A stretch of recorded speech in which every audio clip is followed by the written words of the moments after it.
what I thought was a spacer maybe isn't. Well, so what I'm going to have to do is I'm going to have to jack her up, and I'm going to pull the transmission mount in the back, undo the cable from the selector, undo the speedometer cable, cut off the transmission lines. They're already been snipped off at the front anyway, so I'll just snip them off in the back, and that should let me actually pull this forward. So oh god, that's a lot of work. Show me.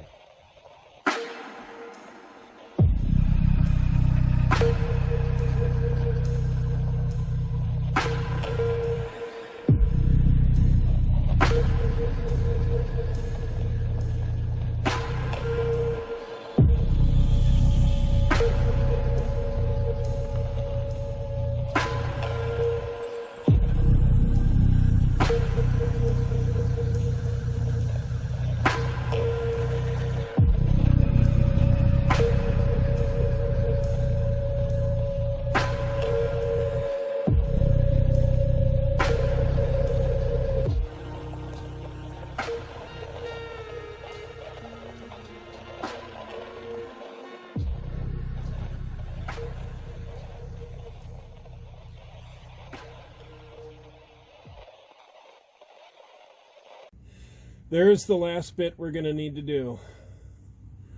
We're going to need to pull those bolts off. And what I'm going to do is I'm going to bring my jack in here and jack up the drive line a little bit so we've got some more support.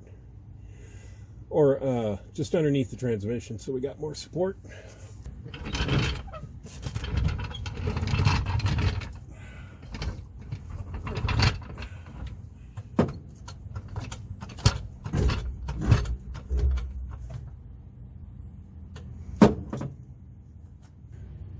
Help me remember that I got to do that bolt right there to release this cable. Then when we pull the engine far enough forward, we should be able to undo the rest of the speedometer cable. And wow, that's a speedometer cable. What the hell is this thing? Oh, that's the emergency brake. Maybe. Huh. The emergency brake sits on a little brake drum. Well, we'll all be dead. All right. Well, let's get to working on this.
reason there's a nut on the back of these.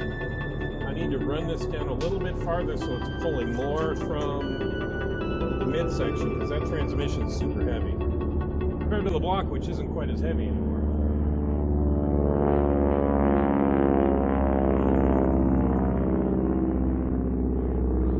I'm going to pull it up to about here, and then I'm going to undo the speedometer cable and the transmission selector cable.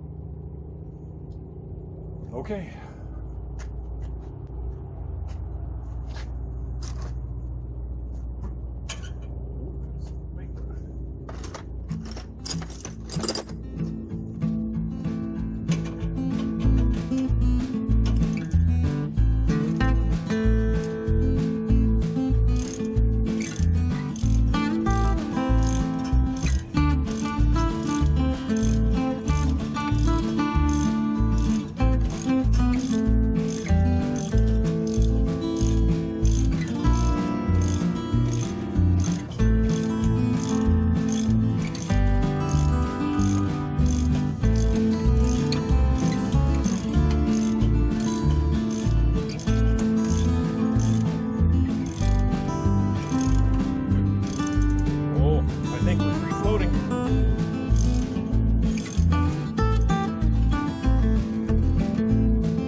We're good.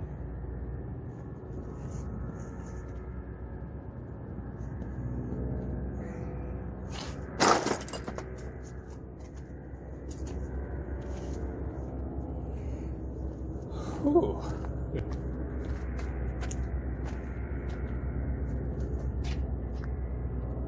Well, let me pull you in closer. Kind of see, give this a shake.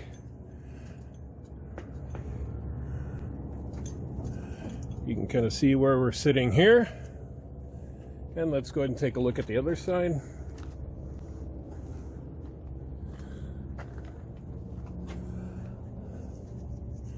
We're not hanging up on anything. Looks like we have an ear of the transmission down here resting on the torsion bar. But I'm going to jack that up now.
I should have leather gloves for this.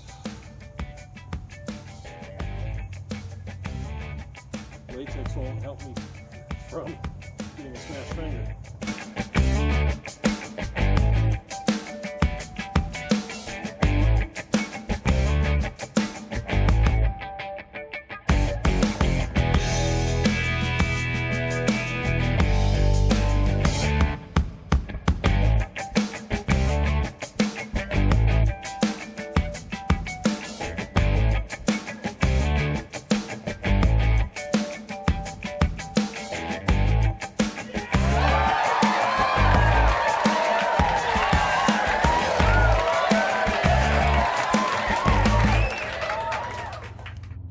Okay.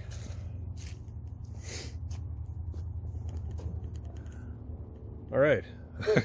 It's out. Let me make sure this is a little farther away from the car, and let's do a walk around, see what it looks like. So this is a big reveal. This, oh man, let me tell you, that was a fight. Let me talk about this a little bit first. If you're new to the channel, please take a look at the other videos that I have on here. All the way from this project being in partnership with South Sound Hot Rods, as well as MadMaxCars.com. Man, just exhausted. Okay. It's a 1958 Plymouth Suburban. It spent from 1982 roughly up until about 10 years ago sitting in a junkyard and being picked over, and it was in pretty good shape. It was found by the guys over at MadMaxCars.com a decade ago. They picked it up. When they picked it up out of the junkyard people themselves broke out some windows accidentally and gave it its only dent, which really sucks, but that's all right.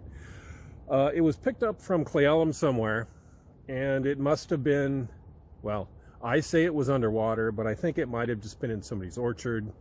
And it was there because somebody had ended up just destroying the engine, filling it with leaves and trying to run it with leaves, or sugared it or whatever. It is just a mess. And if you've seen the videos and followed along so far, you will have also suffered through some of that revelation, pain, and reveal. Let's go ahead now and take a look at this. See what we got in store for us. All right, let's take a look at the engine compartment now. Throw some light on this too.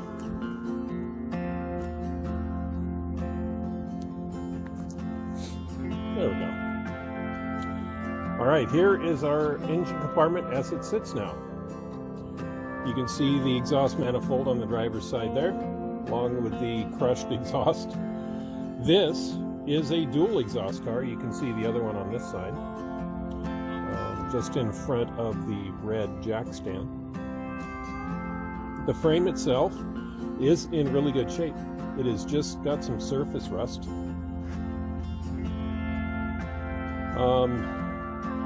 Yeah, that looks like it's going to be a lot of mess.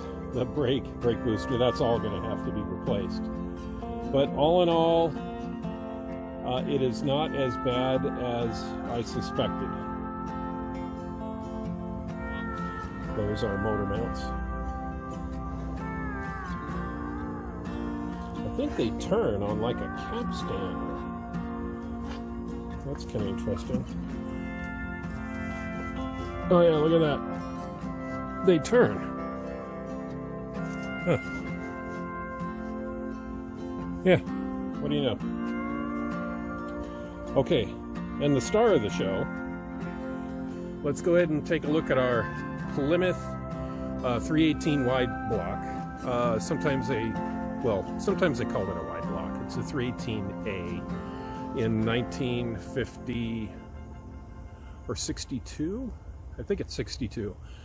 They went over to the 318LA. Go ahead and take a look down at the description that I've got for this video, and I've got a couple of links to Uncle Tony's Garage, and he's got a couple of really good videos that have to do with the 318. But let's take a look at ours. Here is our Torque Flight 3-speed automatic.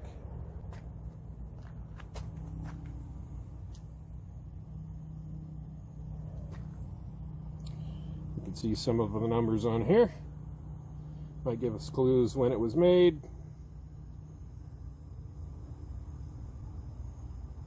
I'm not sure if these are like a numbers matching thing.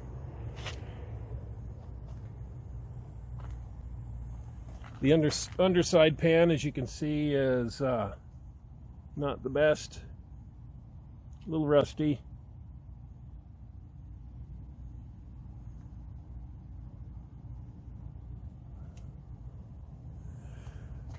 There's our shift module with a passing gear kickdown. It's interesting, we have venting on the back of the torque flight here. I think there's supposed to be, I don't think that part is supposed to be open. I think it's supposed to have a mesh like that. I wonder if we could see down in there.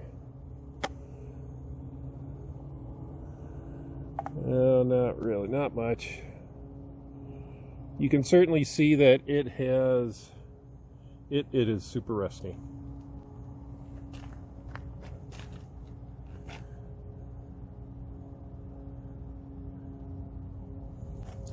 This round thing, in case you're wondering, is a brake drum. That is for the emergency brake. So in the old days, the emergency brakes were not on the rear wheels, they were on the transmission like this. Since this car had no park, you would pull the parking brake, and that would clamp on the drum, just like a drum brake would.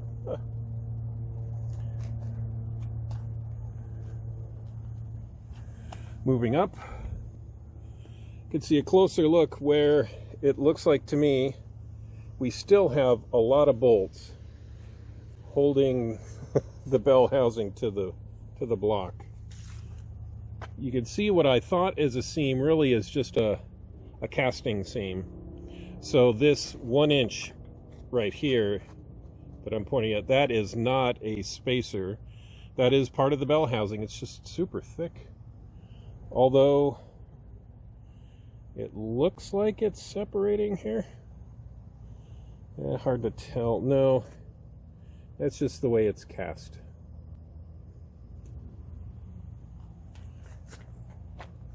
You can see we do have some separation between the block and the transmission, so I'm going to want to put this on the ground pretty soon. But let's continue our tour. Here is our 318 wide. It's got click down below and leave a comment. That's a picked valve or something like that. It looks like it would be for oil, possibly. Not sure why that is there. I'll have to scrub some of these casting numbers. On the other side is supposed to be the actual VIN casting. There's where our oil canister or screw-on adapter plate will go.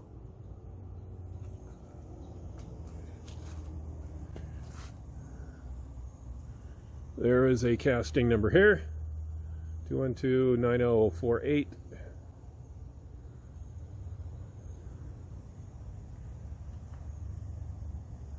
There's our oil pan. You kind of see the shape of the oil pan.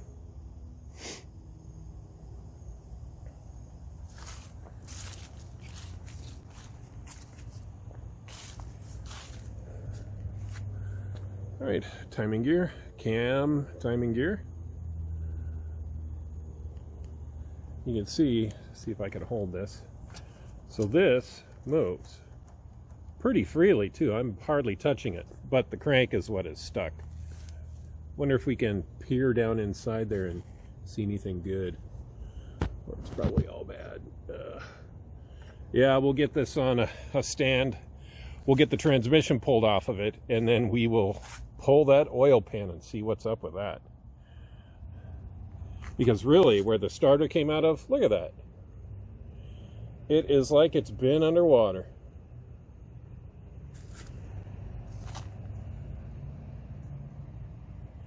It's got an unusual backing plate here. And then it's got no cover for the teeth there. So if you're going down a dirt road, it's just going to chew up rocks.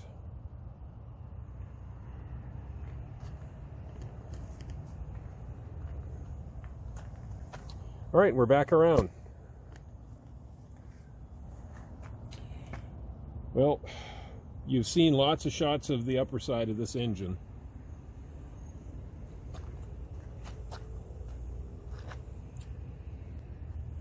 All right, let's just back away. Well, there it is.